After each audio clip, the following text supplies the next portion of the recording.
நமக்கு இந்த மீட்டிங் முடிஞ்சதோட அல்லது ஒரு ஃபேமிலி ப்ரேயர் முடிஞ்சதோட அடுத்து ஒரு பர்சனல் ப்ரேயர் அதோட அந்த உறவு எல்லாம் போச்சு. அதுக்கப்புறம் நம்ம அப்படி இல்லை.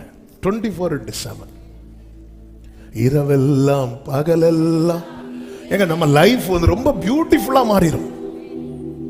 நம்மளை பிடிக்காதவங்களுக்கெல்லாம் நம்மளை பிடிக்க ஆரம்பிச்சிடும். நம்முடைய வாழ்க்கை அர்த்தமுள்ளதாய் மாறும். கர்த்தர் அப்படி மாற்றுவார். அந்த வாசனை வெளிப்படும்ல. நீயும் அவரோடு இருந்தவர்களில் ஒருவன் தானே. ஒரு இரவு நேரத்தில் தீவெட்டி வெளிச்சத்துல பேதுருவை பார்த்து கண்டுபிடிச்சிட்டாங்க. அவன் எந்த அளவுக்கு இயேசுவினுடைய சாயல் ஒருவனிடத்தில் வெளிப்படுகிறது. ஆமென்.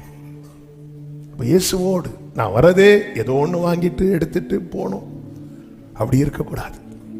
இயேசுவோடு இயேசுவுக்காக இந்த நல்ல அனுபவத்தில் கர்த்தர் ஒவ்வொருவரையும் கிருபையாய் நடத்துவாராக. இன்னும் கொஞ்ச காலத்தில் அல்லவோ லீபனோன் செழிப்பான வயல்வெளியாக மாறும். இன்னும் கொஞ்ச காலத்தில் அல்லவோ. கொஞ்ச காலம் அடுத்த வசனத்திலே சொல்லப்பட்டிருக்கிறது அக்காலத்திலே. போதும். இந்த கொஞ்ச காலம் என்பது இக்காலத்துக்கும் அக்காலத்துக்கும் இக்காலத்துக்கும் அக்காலத்துக்கும் இடையில நம்ம எங்க இருக்கிறோம்? இடையில இருக்கிறோம். இடையில இருந்தா மூச்சு முட்டும். ஆமென். சொல்லுவோம், ஐயோ என்ன நெருக்கி. ஆமென்.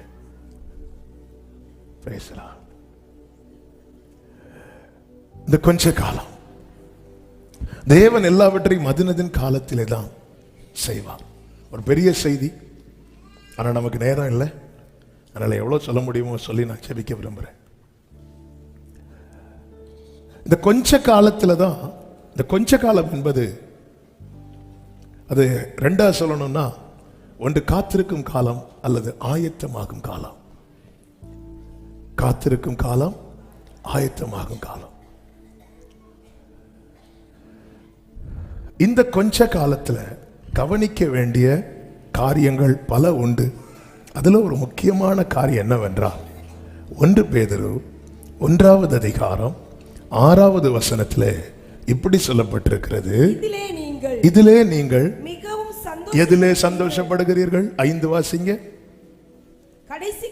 கடைசி காலத்தில் ஆயத்தமாக்கப்பட்டிருக்கிற ரட்சிப்பு. அப்ப ஆயத்தமாக்கப்பட்டிருக்கிற ரட்சிப்புக்கு ஏதுவாக விசுவாசத்தை கொண்டு தேவனுடைய பலத்தினாலே காக்கப்பட்டிருக்கிற. நல்லா கவனிச்சிங்களா? இந்த வேர்ட் பை வேர்டு கவனிய. இங்கே சொல்லப்பட்டிருக்கிறது குளோரிய குறித்து. நான் இந்த வார்த்தையை எடுத்து இதோடு பேச விரும்புகிறேன். ஆயத்தமாக்கப்பட்டிருக்கிறதை சுதந்திரிக்க யாரை கர்த்தர் நியமித்திருக்கிறாரோ அவனுக்குள்ளே கர்த்தர் என்ன கொடுக்கிறார்னா விசுவாசத்தை கொடுக்கிறார். அதுக்கு தான் வார்த்தையை கொடுக்கிறார். அந்த விசுவாசம் தான் என்ன செய்யுது அப்படின்னா காக்க வைக்குது. விசுவாசம் தான் நம்பி. அதான் ஆபிரகாம் விசுவாசத்தில் பலவீனமாய் இருக்கவில்லை. அப்போ ஆயத்தமாக்கப்பட்டிருக்கிற ரட்சிப்பு வெளிப்படும். அது வரைக்கும் நாம என்ன செய்யணும்னா காக்கப்படணும். உங்களுக்கு அந்த சுதந்திரம் எங்கே வைக்கப்பட்டிருக்கிறது? பரலோகத்தில் வைக்கப்பட்டிருக்கிறது. ஏன்னா அங்கதான் உங்களுடைய சித்தம் பரலோகத்தில் செய்யப்படுவது போல. அப்ப தேவன் எனக்காக பெஸ்ட் வச்சிருக்கிறார். அது நான் இங்க பார்த்தாலும் எனக்கு கிடைக்காது. நன்மையான எந்த இவும் பூரணமான எந்த வரமும் பரத்திலிருந்து உண்டாகி சோதிகளின் பிதாவினிடத்திலிருந்து அந்த டைம்ல அது இறங்கி வரும். பரத்திலிருந்து உண்டாகி. யாக்கோபு 1:17 எடுக்க வேண்டாம், இந்த ரெஃபரன்ஸுக்காக சொல்றேன். 1:17 தான் நினைக்கிறேன். நன்மையான எந்தையும் கரெக்டா? ஓகே, ஆமென். பரத்திலிருந்து உண்டாக்கி. அவர் உருவாக்குறதுல நமக்கு தெரியாது. ஏன்னா அது எங்க உண்டாகுது? பரத்திலிருந்து. ஆனா அது வெளிப்படும். ஆயத்தமாக்கப்பட்டிருக்கிறது வெளிப்படும். இந்த நம்பிக்கை நமக்குள்ளே பலனை கொடுக்கிறது. அந்த பலன் நம்ம, அதான் தேவ பலன், தேவ சமாதானம், தேவ கிருபை, தேவ தயவு, தேவ பாதுகாவல். இதெல்லாம் தேவன் காத்திருக்கிறவர்களுக்கு கொடுக்கிற கிஃப்ட். இந்த காத்திருக்கிற பீரியட்ல ஒரு தேவ பிள்ளை தேவ பலனை அதிகமாக அனுபவிக்க முடியும். ரொம்ப அனுபவிக்க முடியும். நம்ம நிக்கிறதே ஒண்ணும் இல்லைங்க. நிக்கிறதே எதுலதான் நிக்கிறோம்? தேவ பலத்துல, தேவ கிருபையில, தேவ தயவுல, தேவ அந்த போஜனத்தின் பலத்தினாலே எலியா 40 நாள் இரவும் பகலும் நடந்தானோ. அது தேவன் கொடுக்கிற பலன். இல்லட்டா எந்த போஜனத்தை சாப்பிட்டு ஒரு மனுஷனுக்கு இப்படி நடக்க முடியும்? காக்கா கொண்டு வந்த போஜனம் இல்ல, சாரி பார்த்து வீட்டில் கொடுத்த போஜனம் இல்ல. ஆமே, இந்த போஜனம் எல்லாம் சாப்பிட்டு நம்ம அண்ணன் சுரச்செடி கீழே போய் சாப்பிட்டாச்சு, இனி நான் கொஞ்ச நேரம். ஆனா பரலோகம் ஒரு ஃபுட்டு கொடுக்குது, அவன் அரை கட்டி கொண்டு நடக்கிறான். அதுதான் கர்த்தருடைய வார்த்தை. முடங்கு எங்கெல்லாமோ எலியாவுக்கு ஒரு சூறைச்செடி, நமக்கு எத்தனை சூறைச்செடி? நம்ம வீடே சூறைச்செடியில தானே கட்டி வச்சிருக்கிறோம். ஆமே, சூறைச்செடியில உண்டாக்குன பெட்டு, சூறைச்செடியில செஞ்ச பில்லோ, பெட்ஷீட்டு எல்லாமே ஃபுல்லாவே சூறை தான். என்ன சூறை மத்தியானமா? ஆமே, ஃபுல்லாவே சூறைச்செடி. எலியாவுக்கு ஒரு சூறைச்செடி. அப்போ எலியாவை ஒரு இடத்துல தான் தட்டி எழுப்ப வேண்டி இருந்து நம்மளை டெய்லி. இதுல நீங்கள் சந்தோஷப்படுகிறீர்கள். 6வது வசனம், ஆனாலும் என்றாலும் துன்பப்பட வேண்டியது. இந்த வேர்டை கவனிங்க. துன்பப்பட வேண்டியது அவசியமானதால் இப்பொழுது கொஞ்ச காலம் பலவிதமான சோதனைகளினாலே துக்கப்படு. இந்த கொஞ்ச காலத்துல தான் நமக்கு இதுவரை சந்தித்திராத பிரச்சனை. இந்த கொஞ்ச காலம் எவ்வளவு காரியத்தை நம்ம ஃபேஸ் பண்ணோம். ஆனா அதுலயும் ஆண்டவர் சொல்றாரு, கொஞ்ச காலம் தான்ப்பா. ஆண்டவரே, இந்த கஷ்டம் என்னைக்குப்பா மாறும்? கொஞ்ச காலம். எப்படிப்பா மாறும்? லீபனோன் செழிப்பான, அதாவது உனக்காக நான் ப்ரிப்பேர் பண்ணி வச்சிருக்கிறது எனக்கும் உனக்கும் மட்டும்தான் தெரியும். தெரியாதவங்க எல்லாம் உன்னை கஷ்டப்படுத்திட்டு இருக்கிறாங்க, உன்னை குற்றப்படுத்திட்டு இருக்கிறாங்க, உன்னை குத்தி காயப்படுத்திட்டு இருக்கிறாங்க. ஆனா அந்த பரத்திலிருந்து அது இறங்கி வரும் பாரு, வெளிப்படும் பாரு. ஆமே, எனக்காக ஆயத்தம் பண்ணினதை என் கண்ணால் ஜீசஸ், அதாவது இயேசுவை ஜனங்கள் கொண்டாட ஆரம்பிக்கிறது வரைக்கும் மரியாளுக்கு கஷ்டம். ஒரு நாள் இதை மெடிடேட் பண்ணும்போது, அதாவது காண ஒரு கல்யாண வீட்டில் இந்த மரியாள் போய் ஏன் இயேசு அவசரப்படுத்துறாங்க? அதாவது இயேசு வீட்டில் இருக்கும்போதே நிறைய மிராக்கள் நடந்திருக்கலாம். ஏன்னா சகோதரர்கள் வந்து என்ன சொல்லுவாங்க தெரியுமா? பிரபலமாக விரும்புகிறவன் அந்தரங்கத்தில் ஒண்ணுமே செய்ய மாட்டான். வீட்டிலே நிறைய மிராக்கள் நடந்திருக்கு. அப்போ சகோதரர்களுக்கெல்லாம் என்ன அப்படின்னா, இதை நீங்க வெளியே போய் பண்ணலாமே, வெளியே செய்யலாமே, நீங்க ஏன் இங்க வீட்டிலே இருக்கிறீங்க? இதுதான் சகோதரர்கள் பிரபலமாக விரும்புகிறவங்க. அதை சொல்றாங்க, எங்களுக்கு மட்டும் இந்த கிஃப்ட் இருந்ததுன்னா இதுக்கு முன்னாடி எருசலேமே விலைக்கு வாங்கியிருப்போம். ஆமென். மரியாள் வந்து யோசேப்புக்கு மட்டும்தான் தெரியும் இது யாருன்னு, வேற யாருக்குமே தெரியாது. அவன் 30 years ஒரு நிந்தையை சுமந்துட்டே வராங்க. 30 வருடம் நிந்தையை சுமந்துட்டு வராங்க. நிந்தை சொற்கள் நீக்கிட உமிரக்கத்தை விளங்க செய்தீர். நிந்தையை சுமந்துட்டே வராங்க. இப்போ ஒரு சான்ஸ் கிடைக்காதான்னு அவங்க ஏங்கிட்டு இருக்கிறாங்க. என்ன சான்ஸ்? இவர் வந்து சாதாரண மனுஷன் கிடையாது. அவன் நியமிக்கப்பட்ட காலத்தில் நான் கர்ப்பவதியாகி என் வயிற்றில் பிறந்த குழந்தை சாதாரண குழந்தை கிடையாது, தப்பா பிறந்த குழந்தை கிடையாது. இது தேவகுமாரன் என்பதை நிரூபிக்கணும். அதுக்கான ஒரு டைமுக்காக எத்தனை பேர்கிட்ட சொல்லியிருப்பாங்க, யாராவது கேட்டிருப்பாங்களா?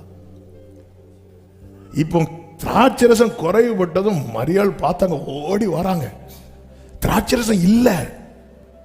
அண்ட் ஸ்ரீயே எனக்கு அது என்ன, அது இன்னும் கொஞ்சம் கூட பாத்தீங்கன்னா 30 வருஷம் பொறுத்துட்டீங்க இல்ல, இன்னொரு 30 நிமிஷம் பொறுத்துக்கோங்க. ஹல்லேலூயா. 30 வருஷம் பொறுத்துட்டீங்க இல்லம்மா, இன்னொரு 30 நிமிஷம் பொறுத்துக்கோங்க. மரியாளுக்கு தெரிஞ்சிச்சு, கர்த்தருடைய மகிமை வெளியரங்கமாகும் நேரம் வந்துவிட்டது. Oh thank you Holy Spirit. கர்த்தருடைய மகிமை இன்னைக்கு சிலரோடு கர்த்தர் இதுதான் பேசுகிறார். இத்தனை வருடம் பொறுத்தியே, இத்தனை ஆண்டு சகித்தியே, இன்னும் கொஞ்ச காலம், இன்னும் கொஞ்ச காலம், பல விதமான. எத்தனை பேர் ஆமென் சொல்றீங்க? உம் வேளைக்காக காத்திருக்க கிருபையை எனக்கு. அப்போ நல்ல கவனி, பலவிதமான சோதனை யாருக்கு? காத்திருக்கிறவர்கள் தான். கிடைக்கலன்னா வேற என்ன செய்யணும்? காத்து தான் இருக்கணும். ஆமே. நம்ம சும்மா இருந்தாலும் என்னதான் சொல்லுவோம்? நாங்க காத்து இருக்கிறோம். சும்மா இருந்தாலும் என்னதான் சொல்லுவோம்? என்னங்க என்ன பண்ணிட்டு இருக்கீங்க அப்படி கேட்டா நான் சும்மா இருக்கேன் என்ன சொல்லுவோம்? நாங்க வெயிட் பண்ணிட்டு இருக்கிறோம். ஆமே. பலவிதமான சோதனை யாருக்கு தெரியுமா?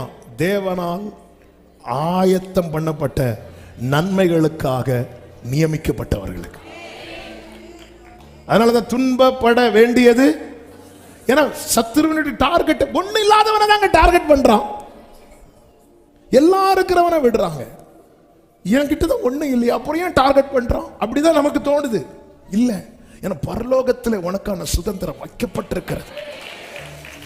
ஆண்டவரே, உமக்கு காத்திருக்கிறவர்களுக்கு நீர் உண்டு பண்ணி வைத்தவைகளை ஒரு கண்ணும் காணவில்லை, ஒரு காதும் கேட்கவில்லை. ஏசாயா 64வது அதிகாரம் 5வது வசனம், 6வது வசனம், 4வது வசனமா? 4வது வசனம் வாசிங்க. தேவனே, உமக்கு காத்திருக்கிறவர்களுக்கு நான் வாசிக்கிறேன், நீர் செய்பவைகளை நீரே அல்லாமல்.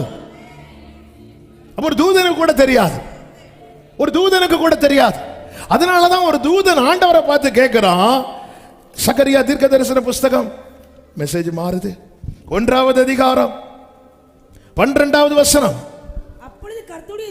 அப்பொழுது கர்த்தருடைய தூதன் மறுமொழியாக, சேனைகளின் கர்த்தாவே, இந்த 70 வருஷமாய் நீர் கோபம் கொண்டிருக்கிற எருசலேமின் மேலும் யூதா பட்டணங்களின் மேலும் எந்த மட்டும் இறங்காதிருப்பீர். தூதனுக்கும் தெரியாது. ஆமே. அதனால தூதர்கள் கூட்டு ஜெபம் பண்ணாதீங்க. தூதர்களை கூட்டு ஜெபம் பண்றது, தூதர்கள் கிட்ட போய் அப்படியே தீ கொளுத்தி வைக்கிறது தூதர்களுக்கு தெரியாது. தேவனே, உமக்கு காத்திருக்கிறவர்களுக்கு நீர் உண்டு பண்ணி வைத்தவைகளை தெரியாது. கர்த்தருடைய வேலை மரியாளுக்கு தெரியாது, தூதர்களுக்கு தெரியாது. ஆனா ஒரு காரியம் நிச்சயம், தேவன் சகலவற்றையும் அதன் காலத்திலே கொஞ்ச காலம் பலவிதமான சோதனை, கொஞ்ச காலம். அந்த வசனத்தை ஒரு விஷயம் கூட வாசிங்கள். 1 பேதுரு 1:6. இதிலே நீங்கள் எதிலே சந்தோஷப்படுகிறீர்கள்? இங்க பாருங்க. ஆமே. நல்ல தாகத்தோடு தவிக்கிற ஒருவன்ட்ட போய், ஹே அங்க பாரு, அங்க ஃபுல்லா நிறைய தண்ணி இருக்கு அப்படி சொன்னா அவனுக்கு கேட்கும் போதே எப்படி இருக்கும் தெரியுமா? செதறி இருக்கிறவர்கள்ட்ட பேதுருவை கொண்டு ஆவியானவர் எழுதுறார், இங்க பாரு, கடைசி காலத்தில் வெளிப்பட ஆயத்தமா இருக்கிற 5வது வசனம். அந்த ரட்சிப்பு உனக்காக பரலோகத்துல சுதந்திரம் வைக்கப்பட்டிருக்கு. நீ இன்னும் நிக்கிறதுக்கு ரீசன் என்ன தெரியுமா? தேவ பலன் உன்னை காப்பாற்றுது.